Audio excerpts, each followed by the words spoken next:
Oi, eu sou a Manu, sou psicóloga, tenho 32 anos, 5 irmãos homens e um monte de amigo babaca. E eu apareço aqui todas as quartas-feiras, às vezes às terças, para fazer a gente pensar um pouquinho sobre o quanto a terapia e sobre o quanto a psicologia faz parte do nosso dia a dia e às vezes a gente nem sabe.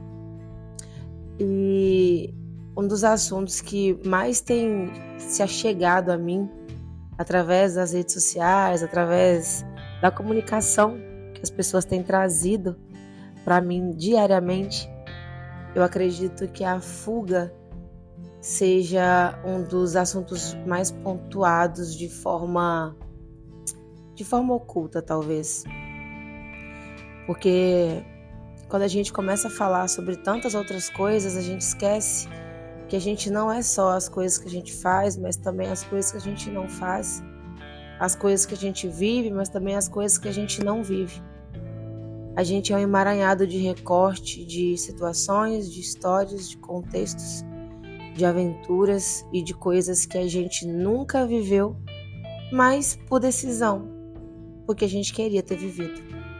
É muito motivador e ao mesmo tempo desgastante falar sobre coisas que nos levam a lugares diferentes, que nos proporcionaram mudanças, nos proporcionaram crescimento e tantas outras vezes frustrações, desânimo e descrença. Encarar os problemas de frente.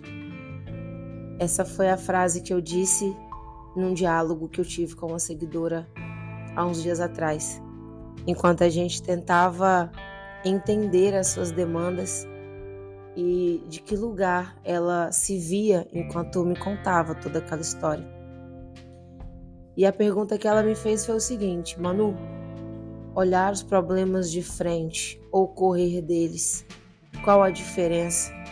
De qualquer forma vou ter que lidar. Eu achei sensacional porque sim, o não lidar também é uma escolha da gente. É que a gente demora a perceber que a gente também é um emaranhado dos nãos que a gente decide dar para a vida, para as coisas, para as pessoas, para as histórias. Encarar nosso problema de frente traz amadurecimento, enquanto fugir dele só faz demorar um pouco mais o processo. Não que o processo não vai existir, mas talvez exista de uma forma mais lenta, menos duradoura ou, sei lá, até mais duradoura do que se espera. Encarar os problemas de frente, encarar a vida de frente. Bate um pouco com o episódio anterior que está aqui.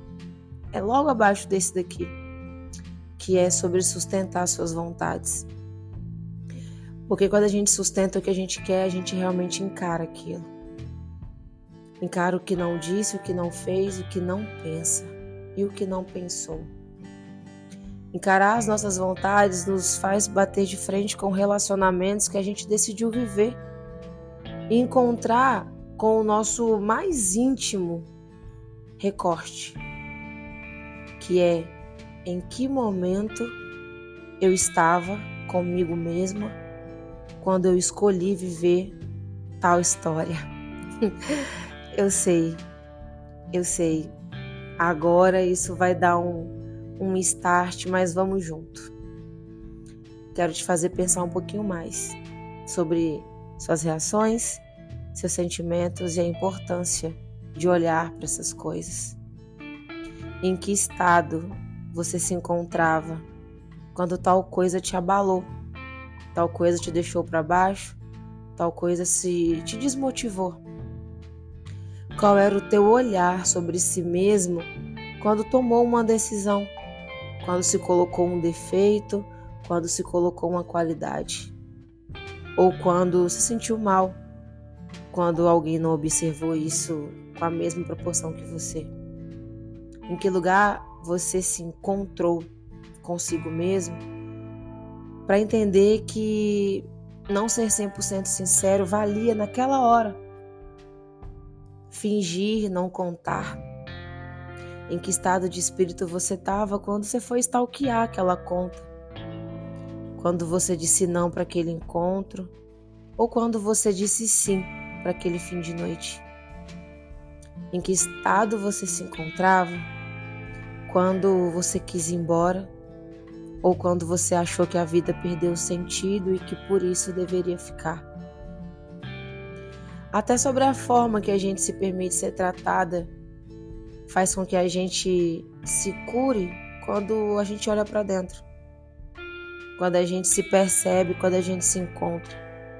Eu me lembro das vezes e confesso que demorei encontrar para lembrar os estados que eu estava. Quando me permitia algumas coisas, quando vivi algumas coisas, quando me magoei com algumas coisas. É muito impressionante a forma que a gente recebe algumas informações sem minimamente analisar o estado que a gente se encontra. Essa paciente, eu me lembrei de uma fala que ela disse: eu sou corajosa e eu enfrento qualquer coisa. Eu falei: eu não, eu sou covarde. E ela: nossa, não, por que você está falando isso? Eu expliquei para ela que hoje, por me conhecer bem, por ter encontros frequentes comigo mesma e ao sentir sensações, eu rapidamente ter esse encontro para entender qual é aquela sensação. Em algumas situações eu me permito não ir, não entrar. E sim, isso também serão recortes meus, de descobertas minhas, de que talvez daqui a 1 ano eu consiga lidar com aquilo com um pouquinho mais de desprendimento, com um pouquinho mais de facilidade. Mas que o meu estado de espírito agora não permite, que o meu encontro comigo agora não valide essa situação. Talvez agora me dê um baita de um pico de coragem para que eu mude minha vida de lugar, de estado, de situação. Me lembro quando mudei de cidade, me lembro do meu estado de espírito inovador naqueles dias. Mas me lembro do medo. Mas sei o meu estado e sei que o medo não me impediu de fazer nada do que eu queria fazer. Eu estava com medo, mas eu fiz. Saí de porta em porta, divulguei meu trabalho, ganhei proporções diferentes. Eu só não queria me desapontar e esse era o meu estado. Eu já estava pronta para decepcionar as pessoas. Mas a minha relação comigo, ela precisava melhorar. E principalmente pela a ideia de esperar a aprovação dos outros. Eu tinha que resolver aquela questão, eu tinha que validar aquela questão. Eu tinha que me propor a viver alguma coisa, porque já não era sobre ninguém. Ao ponto que eu me encontrava comigo mesma, já não era sobre ninguém. Era sobre mim, sobre o que eu acreditava, sobre o que eu tinha que fazer. E fica confuso, porque as outras pessoas não te conhecem mais. São outros encontros na vida que se emaranham novamente. Se emaranham? Nem sei. Se encontram, vão se emaranhando com os recortes de você. Que te pregam peças, que te trazem novos traços ou te devolvem traços antigos.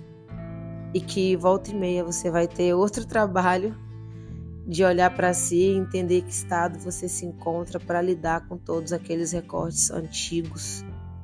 E aí é incrível porque você vai ter uma ideia, uma falsa ideia, uma sensação de que está errado, de que está infeliz, de que não está bom, de que está tudo acabando, de que está tudo desmoronando. Mas eu quero te acalmar em relação a isso. Porque se o estado que você se encontra agora, você visualiza que há algo de errado, o incômodo é extremamente importante porque ele precede a mudança. Quem está vivendo algo sem se olhar, sem se perceber, nem sabe o que está vivendo.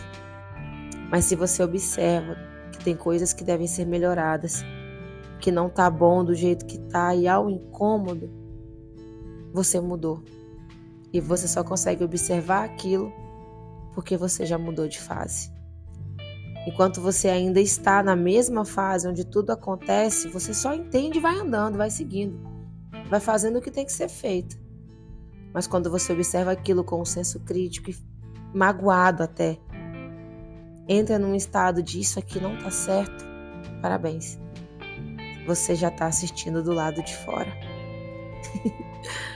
É isso. Um beijo e até o nosso próximo episódio.